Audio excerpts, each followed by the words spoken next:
Aleluia. Jeremias capítulo 30. Todas as palavras que eu disse, porque eis que vem dias, diz o Senhor, em que mudarei a sorte do meu povo de Israel e de Judá, diz o Senhor, far-los voltar para a terra que dei a seus pais, e a possuirão. Por isso, sentar glorificando o nome do Senhor. Essa palavra aqui é uma palavra de esperança para um povo que perdeu a esperança.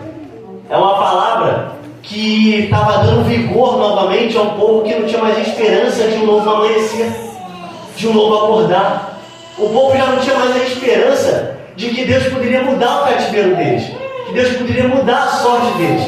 E a gente se depara com pessoas hoje em dia que acham que a vida dela não vai mais mudar, que acham que a causa dela não tem mais jeito, que a vida dela não tem mais situação, não tem como mais resolver. Só que eu vim trazer para você aqui nessa noite hoje uma palavra de esperança, uma palavra que o Senhor tem algo novo ainda para fazer na sua vida. Só que o interessante, pastor e pastora, é que quando o Senhor vai falar com Jeremias, ele nunca vai desperdiçar as suas palavras. Ele já vai falar com Jeremias: Jeremias, anota tudo que eu vou te falar. Mas por que eu tenho que anotar? Porque ao anotar, a gente lá na frente, quando a gente acontecer, a gente tem que se lembrar do dia que a gente escreveu. Lá na frente, quando acontecer, quando Deus ele cumprir a promessa, a gente tem que lembrar do dia que ele prometeu ela. Então, quando o Senhor está falando com Jeremias, Jeremias escreve, porque hoje pode ser só palavras, mas amanhã pode se tornar realidade. Hoje pode ser só você escrevendo, mas amanhã você pode estar vivendo. Então, nunca menospreze os pequenos começos. Nunca menospreze uma pequena promessa, porque ela começa com palavras, mas ela pode terminar com a bênção na tua mão. E o interessante que quando o Senhor fala com Jeremias, a primeira coisa que você vai fazer é escrever o que eu estou te falando. É para você guardar no teu coração. É para você guardar para onde você for. Porque o que a gente faz com uma promessa? Uma promessa é como uma muda. A gente tem que regá-la todos os dias. Por quê? Porque assim como Deus ele te faz uma promessa, o inimigo ele sempre vai insistir nos teus ouvidos de que você não tem capacidade de viver essa promessa. Ele sempre vai tentar soprar nos teus ouvidos que você não tem capacidade de chegar onde o Senhor já mostrou para você. Porque Deus ele nos mostra coisas grandes, mas o inimigo ele vem no nosso ouvido dizendo: você não vai viver, você não vai vencer e você não vai chegar. Só que o interessante é que o mesmo Deus que promete, ele garante. O mesmo Deus que te fala que você vai chegar, ele vai fazer você chegar. Mas para isso também tem que ter a sua iniciativa. Você também tem que querer, tem que partir de você. Por quê? Porque Deus ele te faz a promessa. Ele te mostra onde você vai chegar. Mas quem tem que se levantar todos os dias é você. Quem tem que regar a planta todos os dias é você. Quem tem que tirar os bichos da planta é você. Então, se você não cuidar da promessa, como que você vai viver ela? Verdade. Então, a promessa que Deus te deu, cuide bem dela. E cuidar bem de uma semente é difícil. Mas no final, quando você comer o fruto dela, você vai ver que valeu a pena. Porque a promessa ela vai começar com uma pequena semente. Ela vai crescendo, vai se produzindo, vai florescendo e vai criando o fruto. E aquele fruto bom, quando a gente experimenta e vê aquele fruto doce, a gente vai ver que vale a pena. Porque é muito fácil provar do fruto, mas ninguém se lembra do processo que aquela árvore passou para chegar no fruto. Então entenda uma coisa, sempre tem um processo. Tem um processo de plantar, tem um processo de regar, tem um processo do tempo e tem um processo de florescer. Só que aí, isso tudo que passa, chega o tempo também de colher. Então hoje você pode estar plantando, mas amanhã você pode colher o que você plantou. Amanhã você pode estar recebendo aquilo que você regou pouco a pouco, aquilo que você insistiu pouco a pouco, você pode estar recebendo. Então nunca deixe de regar a palavra de Deus na sua vida. Porque a palavra vai falar em Isaías capítulo 55, que assim será toda palavra que sai da minha boca. Ela não voltará para mim vazia, mas antes fará o que me apraz e prosperará naquilo que eu a designei. E sabe o que significa? Antes dele falar essa palavra, ele vai dizer que assim como a chuva, ela cai do céu e não volta antes de fazer os benefícios, assim será a minha palavra na sua vida. Se eu liberei uma palavra na sua vida, é porque Deus ele vai cumprir ela.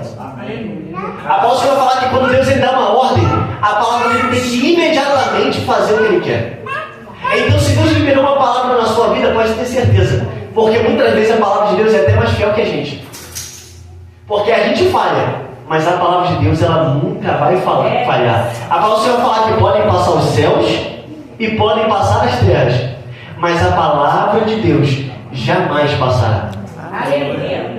Então, aquilo que o Senhor ele semeou no seu coração, guarde ela, porque um dia você vai viver tudo aquilo que Deus te prometeu.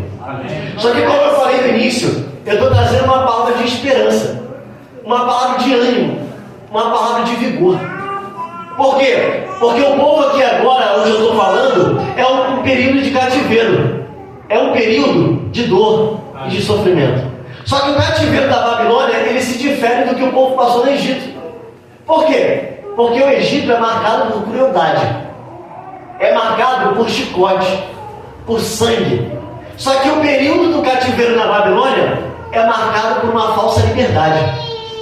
Por quê? Porque na Babilônia o povo andava livremente. Só que eles eram prisioneiros de suas ações. E por que a Babilônia ela representa o mundo? Porque o mundo ele te dá a ideia de liberdade. Mas o que mais tem no mundo é alguém que é escravo do cigarro, das drogas, dos vícios, do álcool, da farra. Então, a Babilônia, ela não está focada em te aprisionar fisicamente. Ela não quer prender os teus pés. Porque a Babilônia, ela sabe que se ela prender a sua mente, ela domina o seu corpo. Assim é o mundo. Ele quer dominar a sua mente. Porque se ele dominar você mentalmente, ele controla você por completo. Então tome cuidado com a sua falsa liberdade. Porque às vezes você é livre, mas você está preso a algum sentimento, está preso a alguma situação, está preso a algum vício. Então muitas vezes tem gente que não prefere o Egito, prefere a Babilônia, mas vive numa falsa liberdade. Só que o interessante é que o povo está vivendo uma vida de crueldade, de cativeiro, de sofrimento. Só que dentro desse cativeiro, nem todo mundo permaneceu fiel. Nem todo mundo mudou. Nem todo mundo quis voltar ao primeiro amor. Mas dentro desses aí que se perderam, que se esqueceram, havia alguns remanescentes. E o que os remanescentes fizeram? A palavra vai falar que os remanescentes eles construíram, não do lado de fora, porque era proibido, mas dentro do seu coração, um templo, onde eles poderiam adorar ao Senhor. Por quê? Porque exteriormente era proibido adorar a Deus, era proibido adorar a outros deuses. Então o que eles fizeram? Para não perder a ligação com Deus, eles adoravam por dentro. O que muita gente esquece hoje em dia é que tem muita gente focada com a obra exterior, está fazendo com as mãos, mas esquece de fazer com o coração. Tem uma palavra muito conhecida que fala fazendo a vontade de Deus com o coração. Não é só com as mãos, não é só com os teus pés, não é só com a tua boca, mas é também com o teu coração. Tem um hino que eu gosto muito dele, é que quando entrares na presença do Senhor teu Deus, não dobre apenas os teus joelhos, mas também dobra o teu coração. Entrega também aquilo que está dentro de você, porque por fora todo mundo vê, mas o que está dentro de você, Deus está enxergando. E o que você tem entregado para Deus interiormente? Quando ninguém está vendo, quando você é você de verdade. Então o povo, quando ele estava no cativeiro, alguns, ainda que estavam sendo levados presos, ainda que estavam sendo aprisionados, eles iam com a esperança no coração. E qual é essa esperança? Eu sei que o meu Deus me livrará. Glória a Deus. Eu sei que o meu Deus vai me resgatar. Aleluia. Então olha só que interessante. É um momento de cativeiro, de aprisionamento, de morte e de choro. Agora você vai falar, a gente consegue entender o que o povo estava passando através também do Salmo 126. O Salmo 126 vai falar que o povo ele vai pendurar suas harpas. Ele vai pendurar seus instrumentos. Eles vão deixar de se alegrar. Eles vão perder o gozo, vão perder a alegria e vão perder aquilo que Deus sempre chamou eles para fazer. Os músicos eram chamados para adorar o Senhor. E ao pendurar os instrumentos, eles estavam deixando de praticar aquilo que Deus tinha com eles.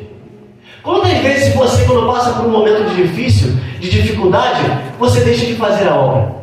Quantas vezes, quando algo na tua vida dá errado, você quer pendurar a sua arma?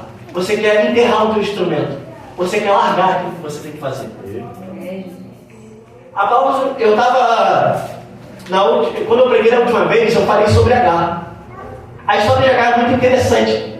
Porque a Paulo vai falar lá em Gênesis capítulo 21, que quando acaba o odre a água do odre de Agar, ela vai soltar o menino debaixo de um arbusto. Só que olha só que interessante, só acabou a água. E ela já estava sentenciando a promessa à morte. Só acabou a água do odre. E ela já estava largando. Só aconteceu uma coisa de errado. E ela já estava deixando de segurar aquilo que Deus colocou na mão dela. Tem muita gente que por falta de acontecer uma coisa, às vezes foi uma tempestade, às vezes entrou um gole de água dentro do barco, às vezes o barco balançou só um pouquinho, e tem gente que já está soltando as redes, já está largando o remo, já está soltando a rede. Eu sei que é difícil passar pelo vendaval, eu sei que é difícil passar pela tempestade, mas não quer dizer que você está na dificuldade, que você tem que soltar o remo. Porque, pastor, se eu te perguntar, se você está numa tempestade e soltar o remo, o que vai acontecer?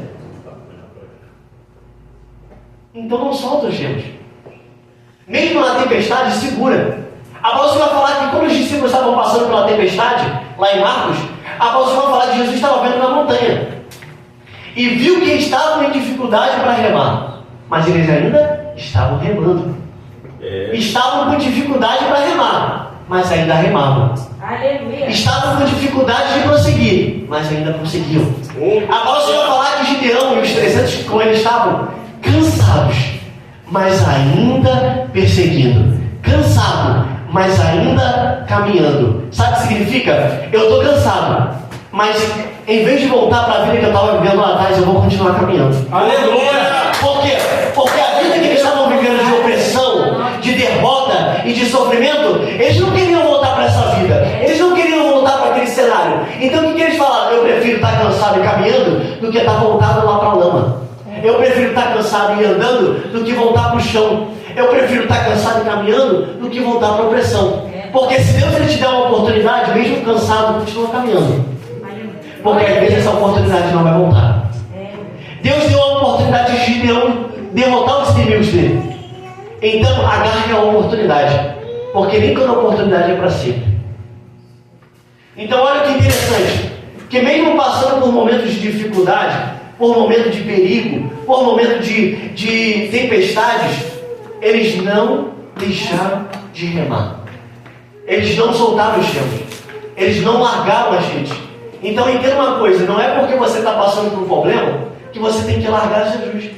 Não é porque você está passando por um problema que você tem que sair do barco. Porque o que Deus ele vai falar com Paulo? Enquanto estiver dentro do barco, eu guardo. Mas se pular, eu não garanto a vida. Aleluia. Enquanto estiver dentro do barco, eu garanto que vocês vão chegar na terra. Mas se vocês pularem, eu não garanto nada. Então estar dentro do barco, mesmo com chance do barco naufragar, o que Paulo está querendo dizer? Eu prefiro estar no barco, mesmo naufragando, do que pular em cima do Senhor. Por quê? Porque se o barco afundar, Deus vai garantir que eu vou chegar na terra. Se acontecer qualquer coisa no barco, a promessa já foi liberada, eu vou garantir. Então entenda uma coisa, quando você entra no barco com a promessa de Deus, é Deus dizendo que Ele vai garantir a tua chegada em terra firme. Glória a Deus! Glória a Deus! Quando você entra na vida com Deus e Ele te promete algo, então Ele está querendo dizer que Ele vai garantir que Ele vai fazer você viver isso. Ele está querendo dizer para a sua vida hoje que Ele não é homem para que minta, nem filho do homem para que se arrependa. Porque tem gente que acha que Deus é moleque. Tem gente que acha que Deus é criança. Ei, pode não ser no seu tempo, pode não ser na sua hora, mas não quer dizer que Deus se esqueceu da sua promessa. A Paulo vai falar em Êxodo capítulo 6 que havia saído um decreto do rei Ciro. E Ciro ele tinha falado que era para se edificar o templo novamente. Só que o inimigo ele vai se levantar de modo que a obra vai paralisar. Então vai passar um tempo, vai passar um momento. Aí a Paulo vai falar que eles voltam a edificar vão mandar uma carta para Dário. E ele vai começar a perguntar, investiga acuradamente se eles podem realmente edificar esse templo. Então a palavra vai falar que a busca foi feita no tesouro real. Não foi feita numa livraria. Não foi feito em um departamento diferente. Foi feito no tesouro real. Sabe o que se guarda no tesouro real? Os itens de mais importância. Ei, às vezes você está pensando que a tua promessa está parada e você pensa que ela foi queimada, que ela foi destruída, que ela foi esquecida. Mas é Deus te dizendo, ei, está guardada no lugar real. Está lá, está guardada onde fica guardado os instrumentos mais importantes. Sabe por quê? Porque Deus ele não se esqueceu da promessa que Ele tem na sua vida. Deus ele não se esqueceu da obra que Ele tem na sua vida. Ele está querendo dizer para você que Ele jamais vai se esquecer da palavra que Ele liberou na sua vida. Glória a Deus. Então entenda uma coisa, pode não estar acontecendo, mas não chame Deus de mentiroso. Pode não ter acontecido ainda, mas não chame Deus que Ele não cumpre as suas promessas. Sabe por quê? Porque a palavra vai falar que o período em que o povo passou no Egito foi mais de 400 anos. Agora imagina 400 anos. Já passou o céu, já passou a terra, já passou as árvores, já passou várias coisas. Mas a palavra de Deus não se passou. Aleluia. Sabe por quê? Porque tem pessoas que pensam que o tempo vai invalidar a promessa. Pensa que o homem vai invalidar a promessa. Pensa que o teu cenário, a tua situação vai invalidar a promessa. Mas o interessante é que a promessa passou pelo tempo, passou pelo homem, passou pela situação e ela ainda se manteve de pé. Então entenda uma coisa, pode estar passando o tempo, pode estar passando o cenário, mas a palavra de Deus na sua vida não vai passar. Amém. A promessa de Deus na sua vida não vai ser invalidada. Eu creio. Por quê? A palavra vai falar que quando Deus ele faz a promessa a Abraão, ele vai jurar pelo nome dele, mesmo não sendo necessário jurar. Mas por quê? Porque ele queria mostrar para o homem que quando ele jura pelo nome dele, ele estava jurando por algo que era imutável, por algo que era impossível de invalidar, que era o nome que estava acima de todo nome. Por quê? Porque quando o homem te promete, você pode até duvidar. Eu me lembro de algo que eu carrego para a minha vida até hoje, que eu pedi, você poderia guardar isso aqui para mim rapidinho até ele pegar? Ou não, eu vou segurar para você poderia pegar para mim? Ele falou, não. Por quê? Porque ele não confiou na minha palavra. Eu falei, não, eu sou da igreja, eu vou segurar para você, pode ir que eu vou segurar. Ele falou, não. Ele não confiou na palavra de alguém que era da igreja. E sabe o que se me chama a atenção? A palavra dos servos de Deus tem perdido a validade. É forte. Hoje em dia, eu ouço muitas histórias que, até mesmo no meu antigo pastor, ele falava que quando ele ia numa mercearia, ele falava que, não, eu vou pagar amanhã. E a palavra dele era válida. Era uma palavra de honra. Hoje em dia, se você falar que vai pagar amanhã, a sua palavra não tem mais valor. A palavra tem perdido a credibilidade. Só que o interessante é que a palavra do homem perde credibilidade. Mas eu nunca vi a palavra de Deus perder a credibilidade. Aleluia. Sabe por quê? Porque os homens mudam. Mas Deus ele continua sendo Deus. Deus ele continua sendo fiel com a sua palavra. Então entenda uma coisa. Quando Deus estava fazendo uma promessa para o povo, e qual é essa promessa? Epígrafe do texto do capítulo 30 de Jeremias. Deus promete trazer do cativeiro o seu povo. Olha que interessante. Quem está fazendo a promessa é Deus.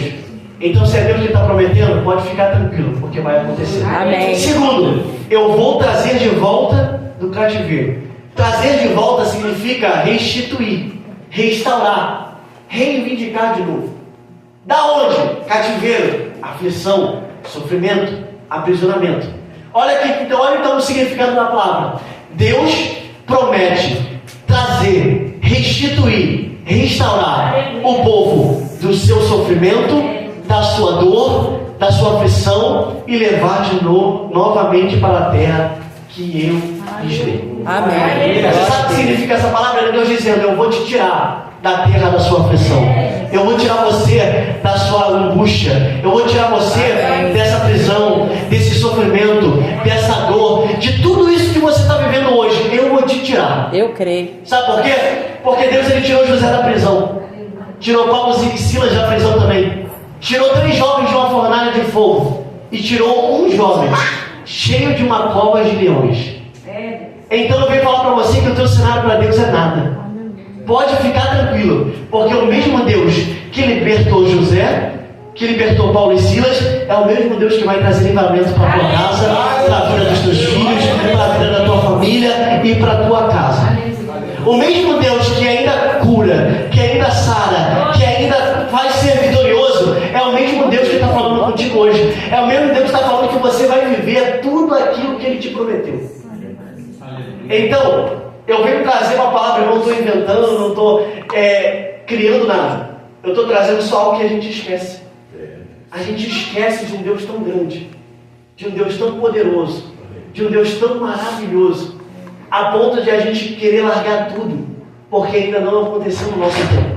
Mas eu vim dizer para você que pode estar demorando, pode não estar sendo do jeito que você está imaginando, pode estar tudo saindo do controle. Mas olha o que é interessante que ele fala no Salmo 46. Deus é o nosso refúgio e fortaleza, socorro bem presente nas tribulações.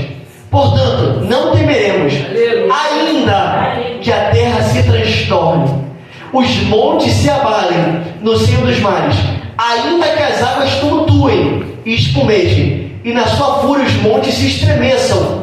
Há um rio cujas correntes alegram a cidade de Deus.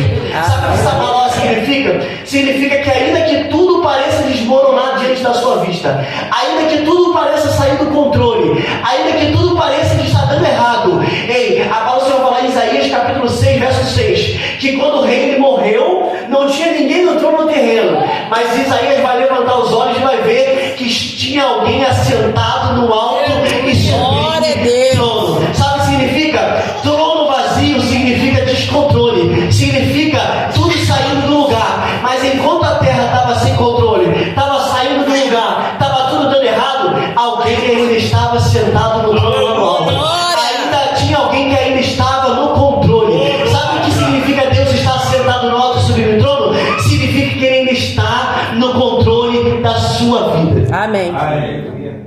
Quando você vê a frase Deus está sentado no alto e sublime trono, Ele ainda está no controle. Aleluia. Ele está no controle quando as águas se levantam, Ele está no controle quando a tempestade se levanta, Ele está no controle quando as ondas se espumejam, quando os montes se abalam e quando a terra se estremece. Sabe por que Deus, nada disso preocupa Deus? Porque Isaías vai dizer que Ele é mestre em abaixar as montanhas, em erguer os vales e endireitar os caminhos tortuosos. O que significa isso? Significa que para fazer o povo dele viver aquilo que ele tem na vida do povo, se for necessário ele vai abaixar as montanhas, se for necessário ele vai erguer os vales, e se for necessário ele vai endireitar o caminho em reto. Por quê? Porque quando Deus ele faz uma promessa, Ele garante. Deus ele prometeu que o povo ia viver na terra da promessa, na terra que manava leite e mel. E o que acontece? A palavra é clara dizer em Números capítulo 10 que a nuvem se levantava, o povo tinha que se levantar. A nuvem parava, o povo tinha que parar. Sabe por quê? Porque Deus ia adiante, preparando o caminho e o lugar onde o povo ia acampar. Glória a Deus. Sabe o que significa isso? A tua trajetória não é coincidência. A rota da tua vida não é mera explicação.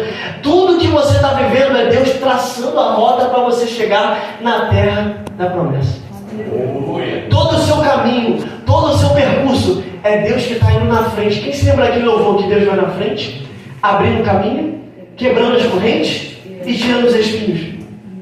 Isso é bíblico. Amém. Deus ele vai na sua frente preparando o caminho para que você creio. possa chegar do outro lado. Porque quando o povo estava aqui, eu falei que o povo estava com dificuldade de remar. Quando a palavra do Senhor fala de Jesus vir andando sobre as águas, o que ele faz? Ele aquieta o vento, aquieta o mar. Ao aquietar o vento e o mar, o que acontece? Abre caminho para o povo chegar ao outro lado.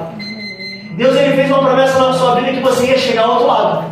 Então fica tranquilo, porque Ele é o Deus que abre caminho para você. Então a palavra que eu quero deixar na sua vida é: volte a ter esperança. Volte a acreditar na promessa. Porque o homem pode ter errado com você. O homem pode ter falhado contigo. O homem pode ter te decepcionado. Mas Deus continua sendo Deus. Amém? Eu agradeço a Ele que oportunidade.